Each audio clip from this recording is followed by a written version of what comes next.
Welcome to After the Homily with Father Daniel Scheidt. I'm Dr. Chris Stroud.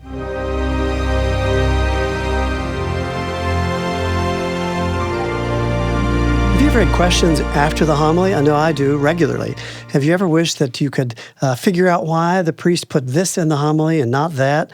Or have you ever wished that you could sit down with Father and just talk about the stuff that didn't quite make it in the homily? Well, this is the podcast for you.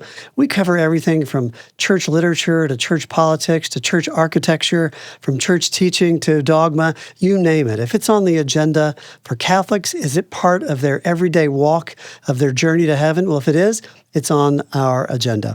Father Daniel Scheidt is the pastor at St. Vincent de Paul Catholic Church in Fort Wayne, Indiana, in the Diocese of Fort Wayne, South Bend. And today, we have a substitute, I guess I should say, a fill-in for Father Dan. Father Zane, welcome back. Thank you, Chris. Yeah, good to be here. Great of you to spend some time with us in Father Dan's absence. Yeah, glad to be back again. So. He is enjoying his trip in Italy. And as far as I hear. We'll be back next week, I'm told, and charged up and ready to go. And we have, after the homily, this past Sunday, was a pretty interesting homily on church teaching on marriage and divorce. And so you've selected to talk about that after the homily. Yes. You know, the first thing that comes to mind when I think about that, Mark chapter 10, is when that comes up in the reading schedule, do priests think, oh no, I don't have to preach on this. I think the same one about, wives be subservient to your husbands. Ephesians chapter 5, Yeah, those are the two that it seems like it would strike fear in my heart if I had to prepare something. Yeah, no, it's true. I mean, when sometimes you come across the gospel and it's like, oh, this is going to be a little controversial for folks, some folks out there anyway. And so, it definitely figures into your calculus for determining the homily is really like, okay, how can I put this in a way that's not going to really turn people off, right? But also in a way that still honors the truth of what the Lord is saying. And that's what I always fall back on. It's like, well, actually, they're not my words. It's the Lord's words. And I'm just, the one who's trying to communicate them to the people. So, well, it is interesting. It's often said that weddings and funerals are the things that will often bring people to the Catholic Church because that's something that brings them in as visitors for the two occasions, you might say. But Catholic Church teaching on weddings and marriage can be complex and can be incredibly misunderstood.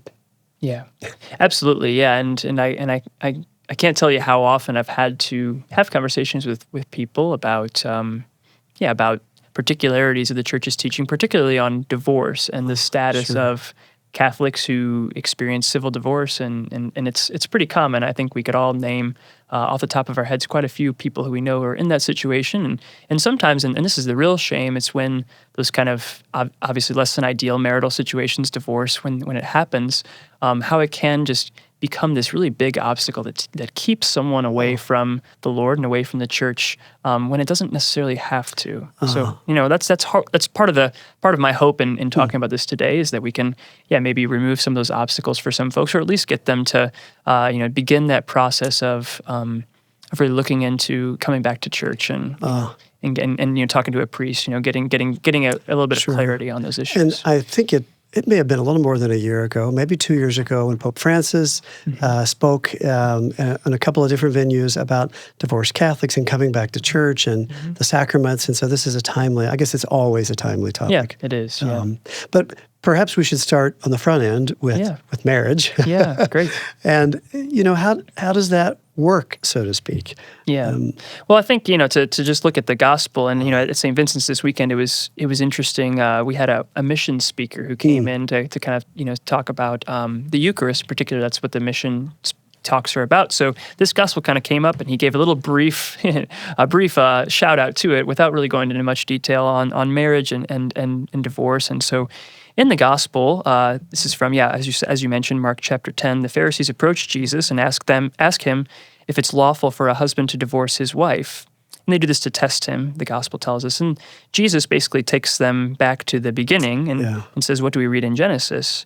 And kind of says, okay, well, in Genesis, it really tells us that a man leaves his father and mother and is joined to his wife, that the two become one flesh. so that they are no longer two, but one flesh. And this is really the key line, and this is the line that's in the marriage rite itself. So actually, we say every time you go to a Catholic wedding, you'll hear the priest say this right after the husband and wife pronounce their vows. He says, "What God has joined together, no human being must separate."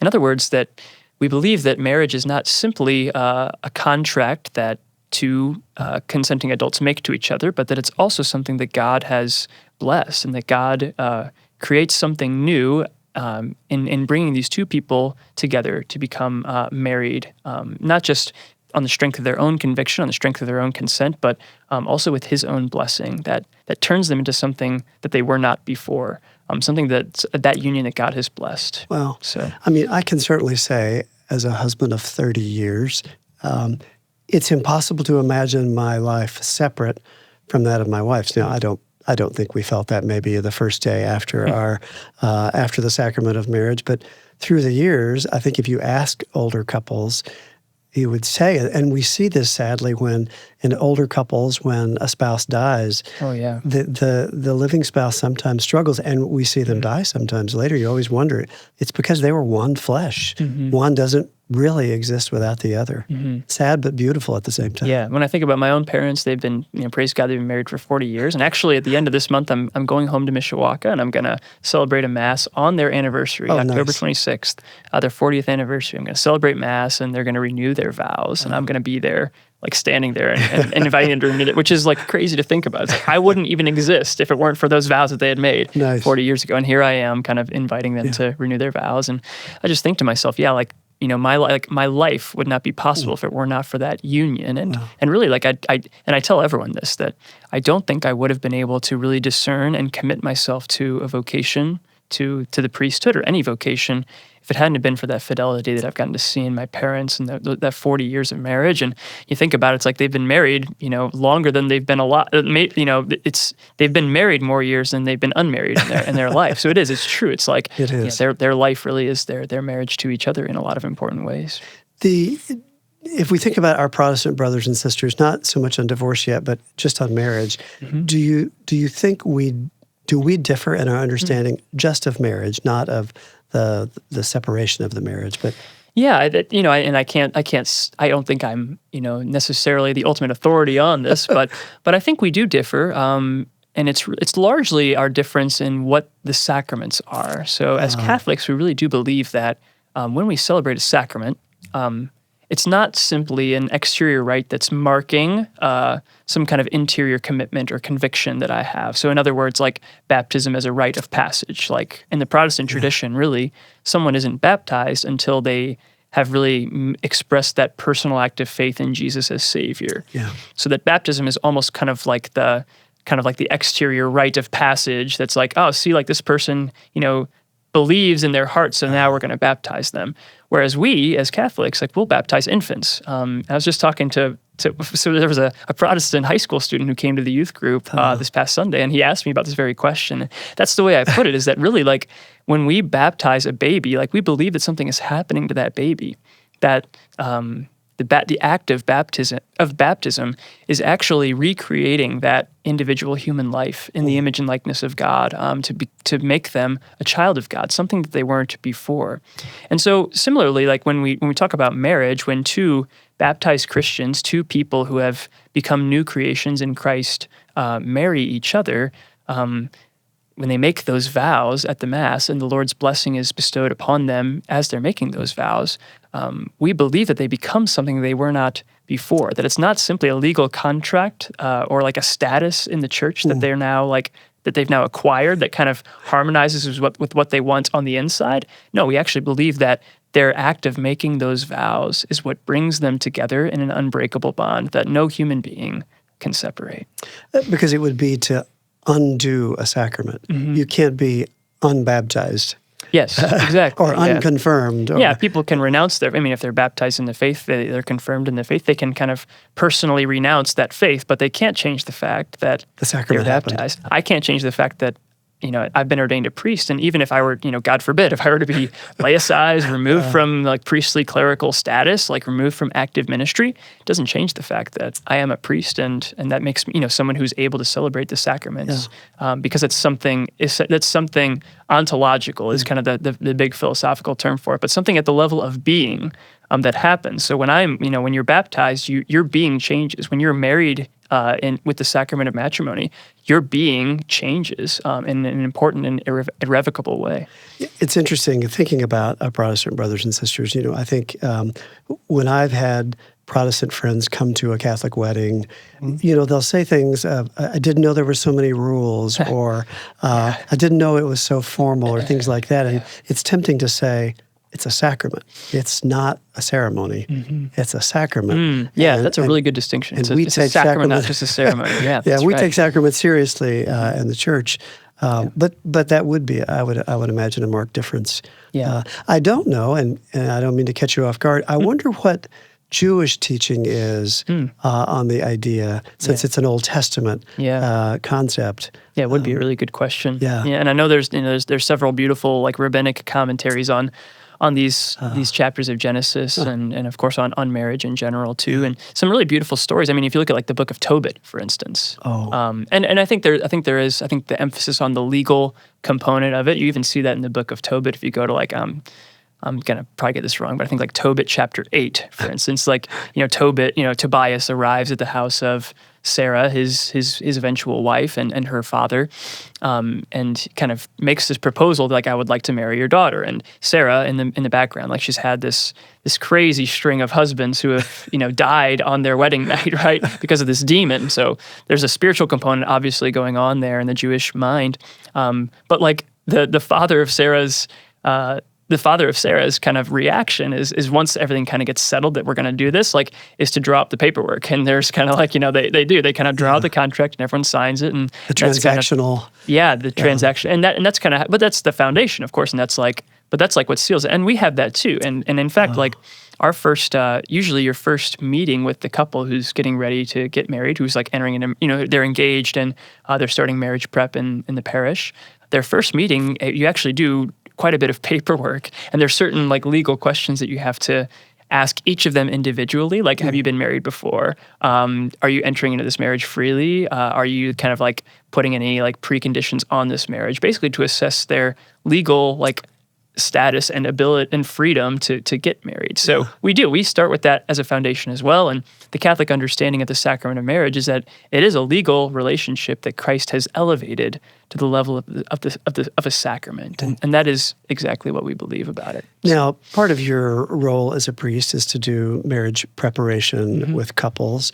Yeah. And I'm sure that you've heard it said, well, why do we need to go talk to a priest who knows nothing about marriage? And I've often wanted to say, it's not to go talk about how to share a toothbrush with your spouse. It's to talk about the sacrament. And are you prepared to say yes to this sacrament or not? If you're not, what could we do to get you there? Yeah. Well, you may not be an expert on sharing a household with someone. You are raising kids, for instance. Yeah. You are an expert on the sacraments. As you do marriage preparation, what do you find are the most maybe surprising findings, if you will? Yeah, I think it's a great question. No, and it's true, because the way we do marriage prep, and I don't know how long it's been this way, but since I've been in seminary and now a priest, there really is a program that's been laid out at the diocesan level that includes not only these meetings so marriage prep is more than just meeting with the priest, but it also includes there's like a video series that they have every couple watch. It's basically like a series of couples with many years of married experience talking about their own experience and talking about the practical things that I don't know very much about, right? And kind of talking about those experiences and inviting the couples to have those conversations about finances and like how involved are we going to be with our families, right? And like conflict resolution and what, all that kind of stuff. So that's like a lot of formation that they get in that regard. And it's true, like in the meetings with the priests, we really do focus it on the sacrament of marriage, understanding that, I always take the couples through the actual rite of marriage. So my second meeting that I do with them, I always take them through, like, these are the prayers that we're going to be saying, throughout the mass, so that you've heard them before, you kind of got them in your ear. And I especially kind of emphasize, like, these are the vows that you guys are going to make, and that's really the moment that the sacrament is made. Like, and I always make the analogy with the Eucharist that just as like when I'm up at the altar and I'm lifting up the host and I'm saying, this is my body, which is given up for you. And that's the moment that the bread and wine are transformed into the body and blood of Christ. Like, the moment that you two speak these vows to each other is like that moment. It's like when that marriage is being consecrated, when the sacrament is happening, when you're going from two individual people into like one couple married in Christ. And I really hit that point hard. And that's not a pedestrian point. I mean, this is substantive. It's, as I listen to you say that, I think back, and I enjoyed the weddings of my children much more than I enjoyed my own wedding, because I've had all these years to think about all of those concepts that you said, because it is so rich. Yeah, and I think, and it would probably be a helpful exercise for couples who have been married for many years to go back to those vows, go back to those prayers that would have been said at the marriage rite. And if you ever want them, you just feel free to ask me. I can give you a photocopy. I always give a photocopy to the couples that I meet with, and it's amazing to go back to those prayers and realize, like, oh, this is, and to use a Father Dan line, like, when this, like, the Lord was thinking of this moment when, you were like making your vows, right? That it's like those moments when it gets tough, or like when you come to understand it better, like, like you've already said that, you've already made that commitment, but to go back to those prayers, those commitments that you made at the moment of your marriage, like the Lord was communicating so much grace to those couples in that moment of their marriage, of their matrimony, that they don't even realize at the time, but it's going to take them years, like a lifetime, really, to unpack the graces that were bestowed upon them on the day of their wedding. Wow. And I think that's really true. So I really do. I hit very hard the kind of the rite of marriage, and because it also tells us, like, a lot about the theology and the Church's understanding of marriage, like just in the prayers and the things that we say in the liturgy, really shows us what we believe by faith. So I find it really helpful to go through those. Do you find there's something along the way that's predictably surprising for the couples that you're talking to? Actually, yes. So the one, and this is, like the very last prayer the very last thing that I do with them when I'm going through the rite of marriage is the final blessing at the very end. So a lot of the marriage mass, like it's a mass in many, just the same as always. But at the end, there's always this like special solemn blessing. So the priest at the end will kind of invite them, like, bow down for the blessing, and the couple will come forward with their whole bridal party, and like I'm standing there just like when they made their vows.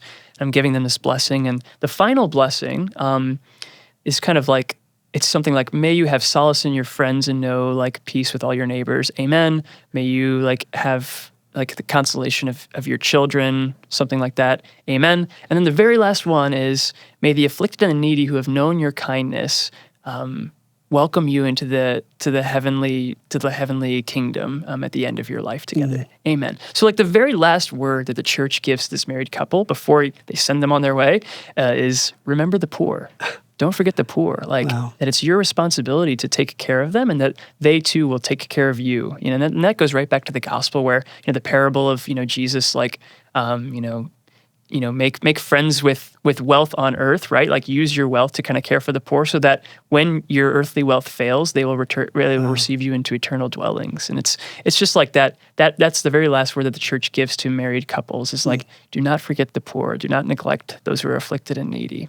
I think it's just so surprising and so beautiful, and it shows us that marriage, like our wedding, like the day of your wedding, which so often is like all about us and kind of like all the plans that we have made, and all the party afterward and all the colors and things like that, and which is all beautiful. But the very last word of the wedding mass is, don't forget the poor. Like, your marriage isn't just about you, and it's not even just about your family, but it's actually about, like, the good of society, the good of the entire Christian community, and especially of those who are going to be in need, and your marriage is going to be at their service too. Wow. I think that's really surprising and really beautiful. The wisdom of Holy Church never goes out of style, or never becomes irrelevant, does it? Yeah.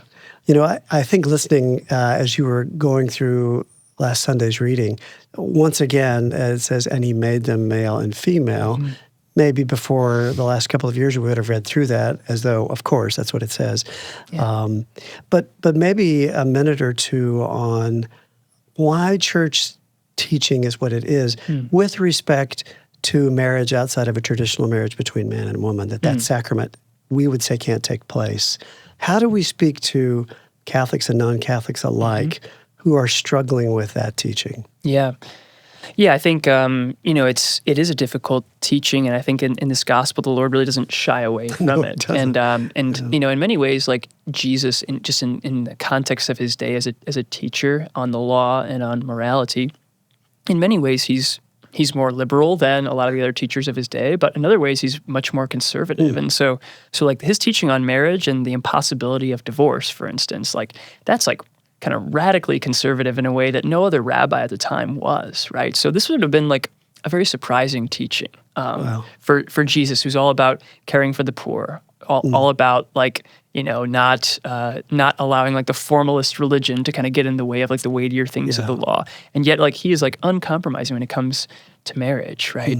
That marriage is designed by God. And I think that's really ultimately what it comes down to, is that human beings did not invent marriage. It's something that God invented. It was in the plan of God, and that he created man and woman for marriage from the very beginning. Like the sexual difference that's there is ultimately, in a physical way, in a biological way, is ultimately ordered toward this entire union of life.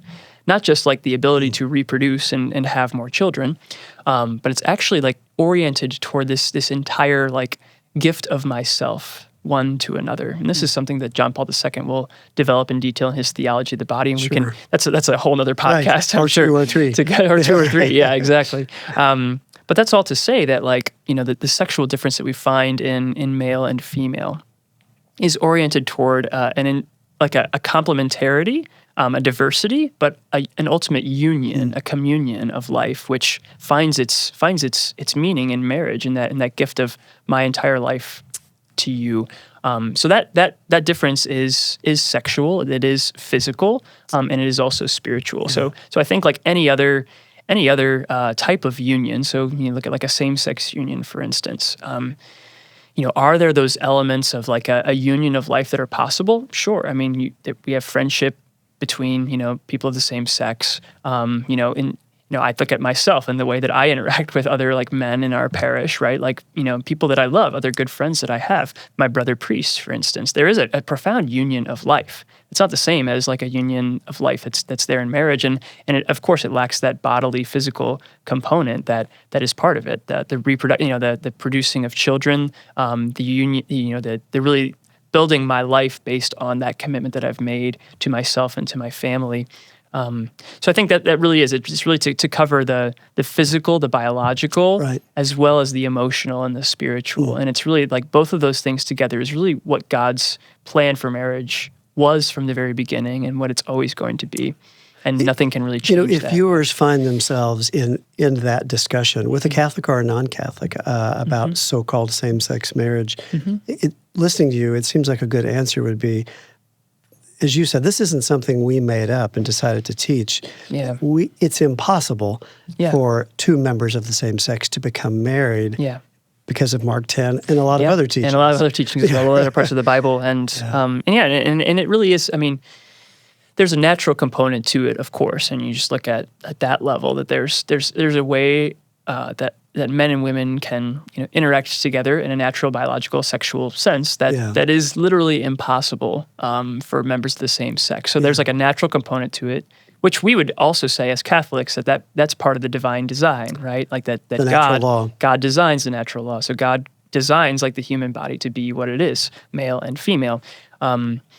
But yeah, that there's also it does also come down to faith as well, and this kind of gets to like the strength of Jesus' teaching here. It's like, okay, well, if you read this gospel, which is pretty tough on divorce, right? And you think to yourself, well, like, is Jesus really that authoritative of a source on what's true and what the divine law is?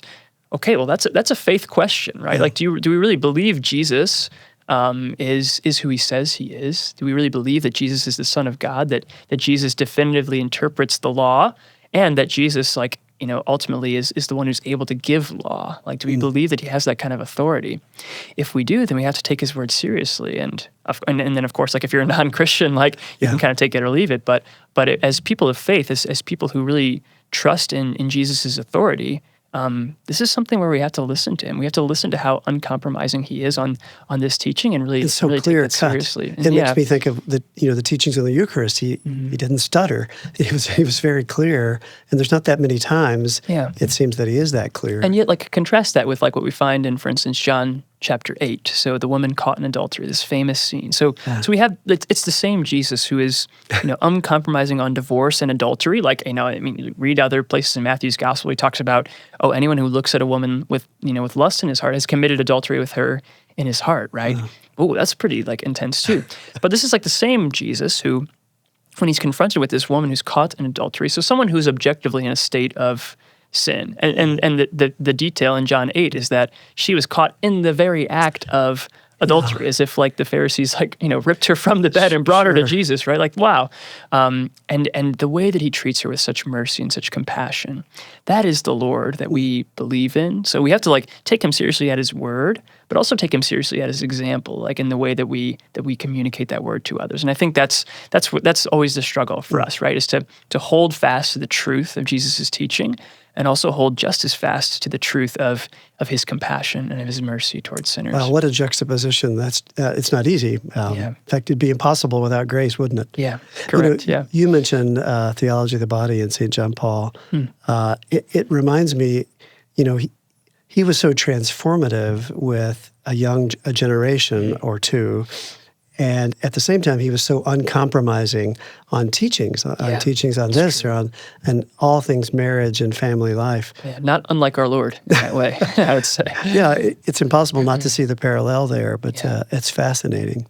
So, I think in my Catholic life, other than teachings on contraception and natural family planning, which in my world I spend a lot of time talking about. Yeah. This church teaching on divorce and this reading has to be the two most complex thing, other than the Eucharist perhaps. So we better unpack this teaching on divorce a bit. Yeah, that's great. So and I think it's important to actually like go to the text, because just this past week I was having a conversation with someone who said, Jesus said in the gospel that that it's a sin like to divorce someone. And I was like, I think you need to read the gospel again. Because this is what Jesus says. So this is like about halfway through this past week's gospel, Mark chapter 10 again. Jesus said to them, "Whoever divorces his wife and marries another commits adultery against her. And if she divorces her husband and marries another, she commits adultery." So first of all, to point out that Jesus kind of gives the same level of command and requirement to the husband and the wife, which was not the case in Jewish teaching at that time. It actually was the case that a man could divorce his wife for kind of any reason, but the woman was kind of stuck in the marriage. She didn't really have the ability to leave her husband in a way that a husband had to be able to dismiss her. So that already is kind of like, wow, okay, Jesus is doing something unique here. Like this isn't just he's not just kind of like following a tradition. He's actually like kind of forging his own, interpretation of the law as it's been handed down to us. So, and then the other key thing, it says, "Whoever divorces his wife and marries another commits adultery against her." So the very like act of divorce, or like, in our context nowadays, like legal divorce or kind of separation from one's spouse, that in and of itself is not a sin. And a lot of people do get this wrong, that it's like I remember someone was telling me a story a couple weeks ago, about a month ago, that and she had just been through a civil divorce, and someone was speaking to her, and she was talking about that, and it really had burnt this lady up. She's a very good, faithful Catholic woman, and she'd been through this divorce in kind of a tragic way, separated from her husband, got the legal paperwork, and so they're legally divorced, right? And so she's telling her friend about this, and her friend says to her, "Oh, that's so sad that you can't receive the Eucharist anymore." Great point. And she was just like, "What do you mean I can't receive the Eucharist anymore?" And she's like, well, isn't it a mortal sin to divorce your husband? And she said, "Well, it's a civil divorce, but I didn't marry anyone else. Like I'm like, I haven't like given up on the marriage person. Like I haven't been unfaithful to my husband in any way, right?" So it's like, and she's exactly right. Like, it's that second part, like whoever divorces his wife and marries another commits adultery against her. So the actual act of like physical separation or even legal separation from one's spouse is not a mortal sin that would invalidate someone from being able to receive Which is the Eucharist. it's a great example, and it's complicated. The difference between the sacrament and a civil legal contract. Yeah. One can be severed, the other cannot. Yeah, and that shows, exactly. That shows you exactly like what the church's perspective on marriage is. That it's not simply a legal status that can be dissolved or entered into at will, at the will of the parties. It's an actual reality that transcends the legal, that the legal cannot actually wipe away. So a civil divorce can take place. The sin happens if one tries to remarry. Yeah. But that begs the question. Then we know that marriages can be annulled.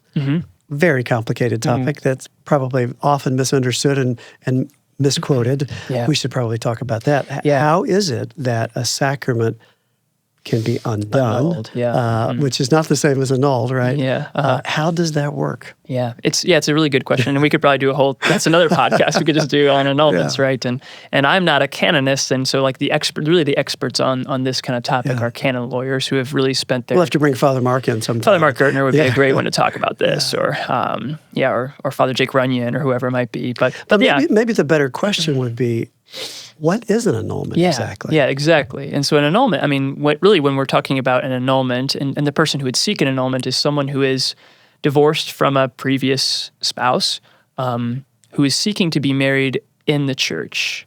And obviously, we believe that a true marriage bond is indissoluble. That's usually the church's language on like the marriage bond being unbreakable, indissoluble. It cannot be dissolved.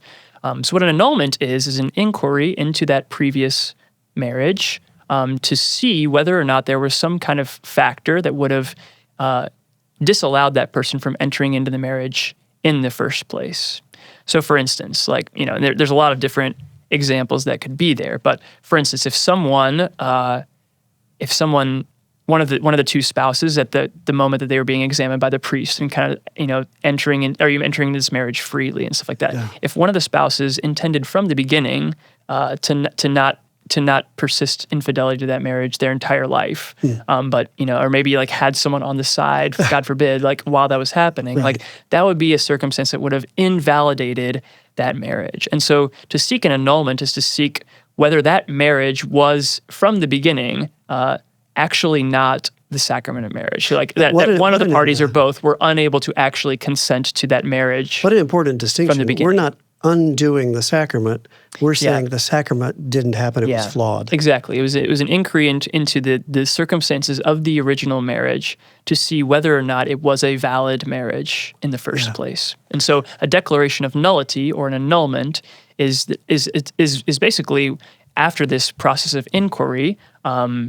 The church, the experts, the canon lawyers of the church, the tribunal, as we call it, the diocese level, their declaration of that original marriage to have been null from the beginning is really what an annulment is. So that's different than saying, okay, you guys were married at one time, but now you're not anymore.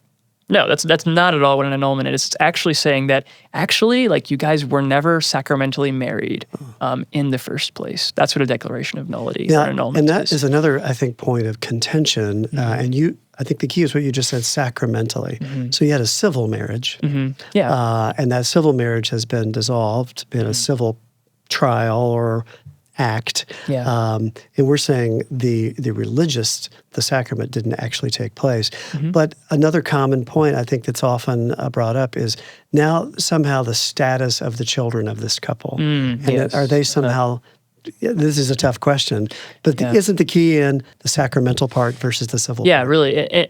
That's exactly what it is. That there's a distinction between the civil and the historic, you could even say the historical what happened, the fact. So the fact that these children exist, for instance, that has not been invalidated. They're not invalid children, of course. They're children who were conceived and probably very much loved by both parties in every case.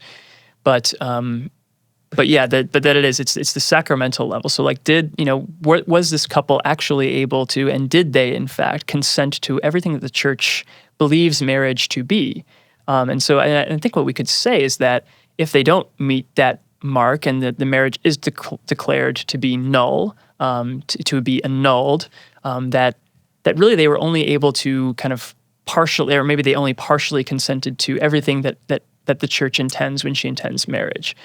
So part of that, I mean, and they might have legitimate parts of that. So like their desire to have children, to be open to life, their desire to raise their children, those are all good things that are genuinely parts of like what the church understands by marriage, but that there was something missing that did not allow them to actually live out marriage to the full. So I think that's kind of how the church would view And you that. referenced earlier, should someone desire to be married again in the church, and that caught my attention. So if one were divorced civilly, and had no desire to ever remarry, would they or should they pursue annulment? Yeah, I think that's a different situation, and that's because normally when we encounter inquiries into annulment, it's usually in the case of someone who wants to get remarried. So they'll come to the church and they'll say, "Father, like here I am with with my girlfriend or whoever this is, maybe they're engaged to be married, or maybe they want to get married, or maybe they're even married civilly, right, after a previous bond, but they weren't able to get married in the church. But now they want to get their marriage blessed in the church. So that's the normal situation in which we would have to launch an inquiry into the annulment. But it is possible for folks who are divorced civilly from their spouse who simply kind of want that clarity and want that peace of mind about their marital status. They can also seek an annulment, and I've heard of cases of that happening as well. But it's not necessary for those people to seek that out. What I will say about the annulment process is that it is, what it does is it's basically it's like a series of interviews that will be conducted about by representatives of the diocese, people who are trained canon lawyers. They'll kind of conduct these interviews with the parties, the individual parties, insofar as it's possible, because sometimes you get a spouse that doesn't want to cooperate because they don't want anything to do with the church. But they'll conduct these interviews with the parties who entered into that marriage, as well as any witnesses who would have been there and known them from early on and known the history of their relationship, who can kind of testify to the facts of who these people were, what they were, kind of what was going on at the time. And they'll conduct those interviews and kind of collect as much information as they can to kind of guide their process of reviewing this case of marriage. And very appropriately, the church doesn't take this lightly. No, I mean, you're talking not. about a thorough investigation with time and energy and work. And so that can feel kind of, I think for certain people, that can feel, I think people react differently to that. For some people, I think that's going to be intimidating, right? Sure. That it's like, okay, it's going to reopen some of these old wounds, because whenever we're talking about divorce, obviously we're talking about some kind of woundedness. No one wants to get divorced. No one gets married intending to get divorced someday. Like that's never a goal that's in someone's mind. So it is. It's something obviously that there's some hurt that's going to be there, some sorrow, some brokenness that they're going to have to reopen and re-explore again. So some people are very intimidated by that and don't want to really deal with that. And if they don't have to, they won't. For other people, that can be kind of healing. It's kind of like you're a doctor, like you have to expose the wound and like it's going to hurt to heal it, right? But sometimes it's by opening up about that stuff and kind of revisiting that you can find some sense of clarity and some sense of closure, some sense of peace regarding some of those difficult times in your life and in your marriage. You referenced earlier feeling separated from the church and unfortunately, inappropriately separated, that the person really isn't. So the person who's been civilly divorced is not in any way restricted from the other sacraments, including the Eucharist and others. Now, that presumes, I think it's probably fair to say, that they're not in another relationship that looks like marriage without being marriage. Correct. That's the best way I could think to say that. That's a good distinction. Yeah, that is a good distinction. Like someone who is otherwise trying to, basically if you're trying to live like according to the moral teaching of the church and you find yourself civilly divorced, if that's what you think is the one thing that's keeping you from fully participating in the sacramental life of the church, it's not. And you can participate fully in the sacramental life of the church, is how I would kind of put it. How do you speak to the brokenness and the sadness of someone who has been divorced? Maybe now they've remarried. They're outside the church.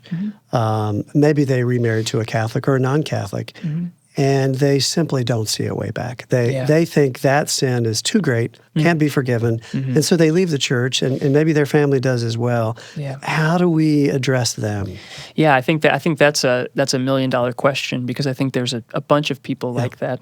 And I don't think there's an easy answer, because, I mean, as we just were talking about, like, marriage is an objective fact. It's something divinely revealed, right? It's something that divinely instituted, and it's a sacrament. It's something that we don't take lightly, as to use your words.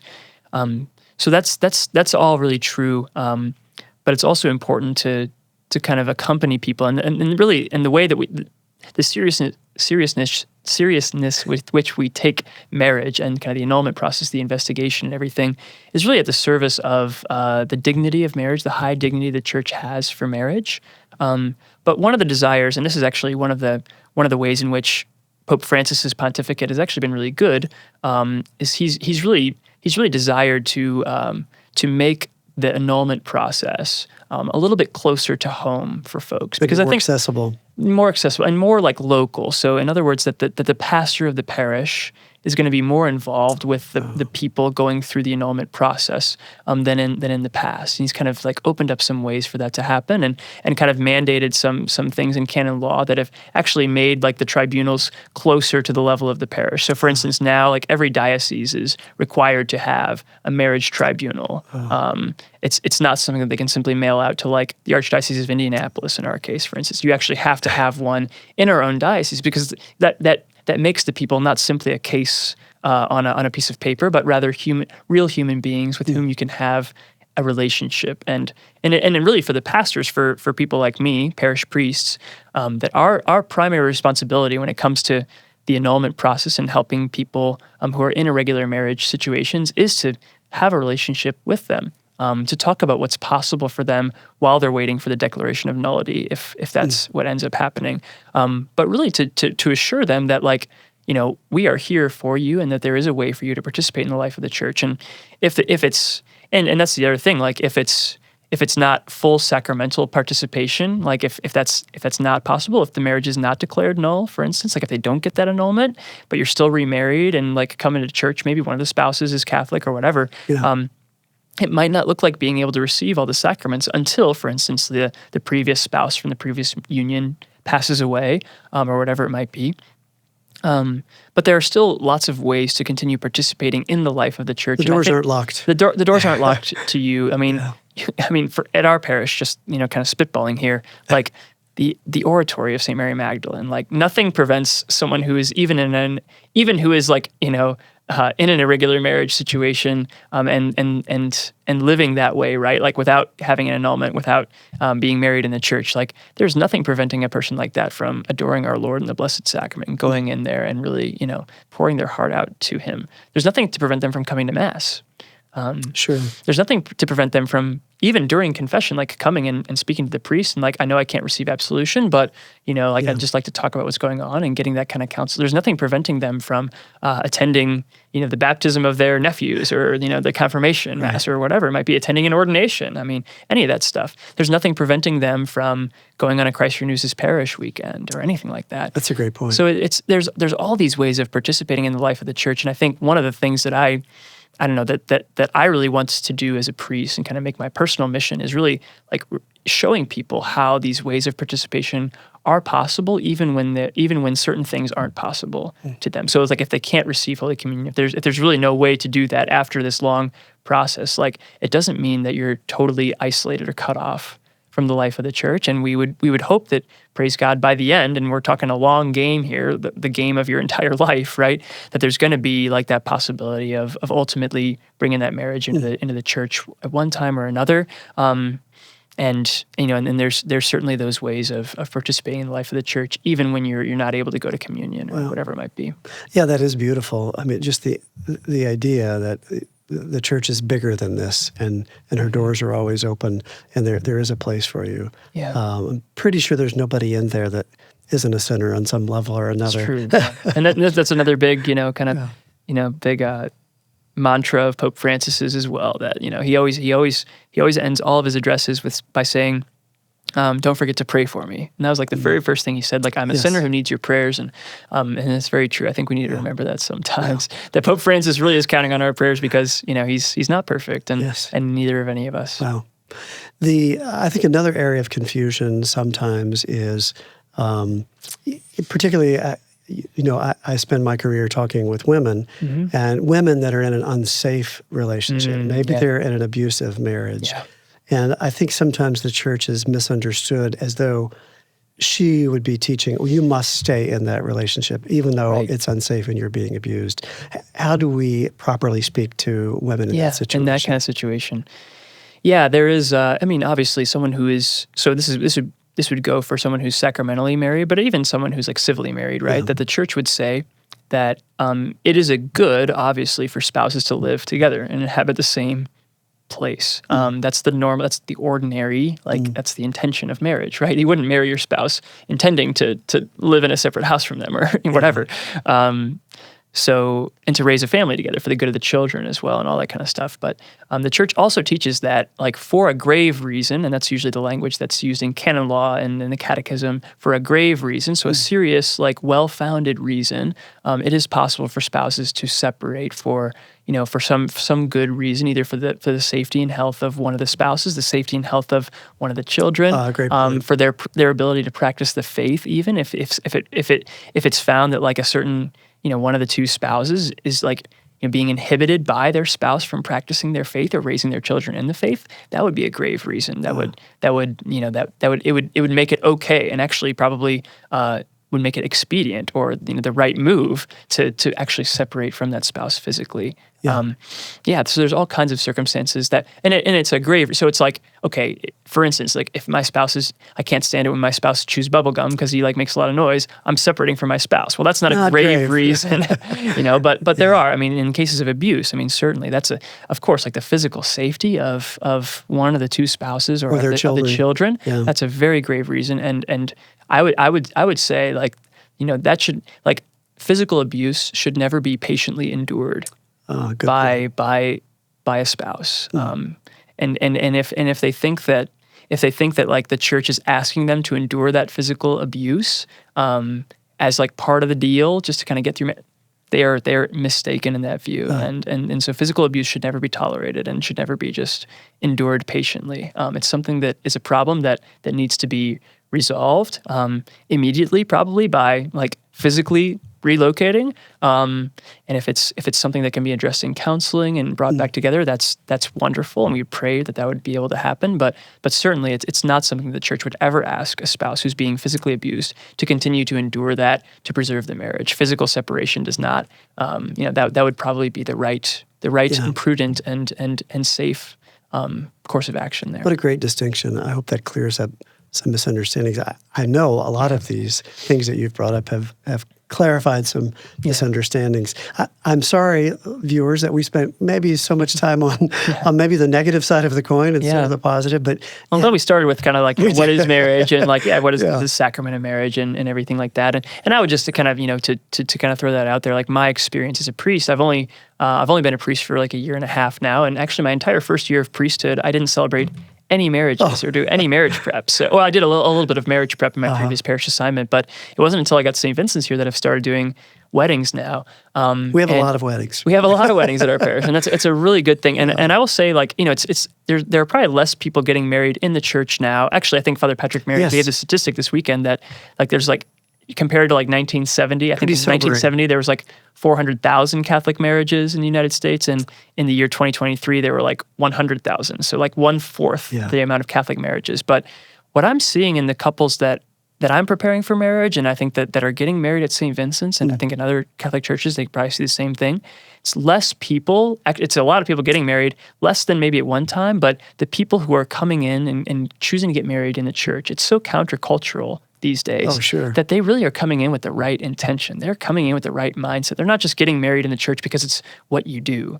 They're getting married in the church because they believe in the authority of the Lord and this teaching on marriage and divorce. They believe in that marriage is a sacrament, that it's something that God is actually communicating his divine life to the spouses through that commitment. They really believe what the church teaches about marriage, and it's been really encouraging for me to see their faith and to get to walk with them and take them even deeper into that faith that they have. So it is. It's beautiful, and it's difficult, and it's messy, and it's just absolutely astounding all at the same time.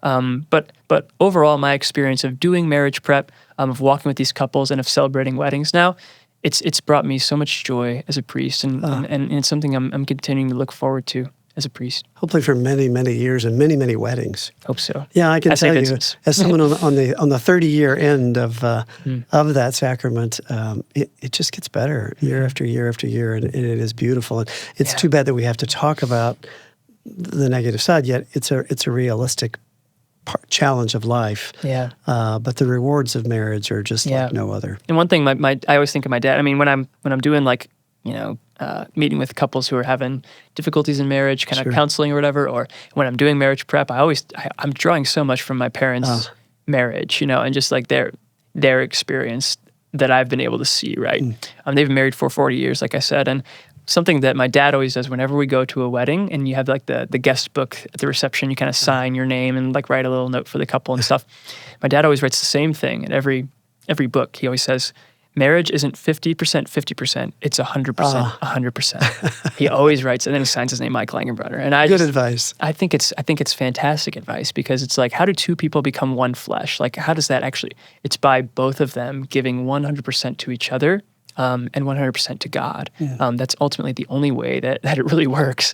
And I think my parents' lived experience, I mean, it hasn't always been pretty, but they've both given 100%. And as much as that is at any given moment in their marriage, like, it's gotten them through some extraordinarily difficult times. And I thank God every day. And I actually get emotionally moved almost every day when I think about my parents and their fidelity in the midst of some difficult circumstances in their lives, and how they've gotten through that and stayed faithful to each other, and that they always will. I have no doubt in my mind that I never like, I was always able to just have that firm confidence in my heart that no matter what happens, like come hell or high water, like my parents are staying together. And boy, the strength that's given me, the foundation for my life, it's something that I'll never be able to adequately thank God enough for. What a gift! Thank them for. Yeah, what a gift, and what a challenge to try to replicate the beauty of that sacrament. Yeah.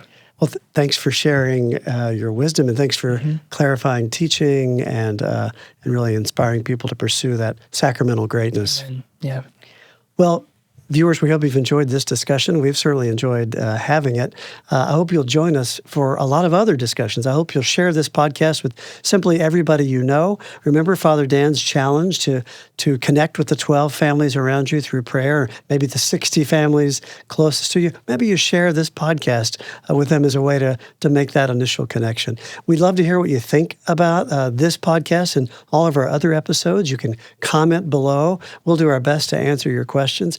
Are there topics that you would like us to cover? We'd love to know about that. You could message us through the website at church@stv.org. You could message me directly if you'd like, 260-450-8878. We would love to hear from you. We'll be back again soon with another episode of After the Homily with Father Daniel Scheidt.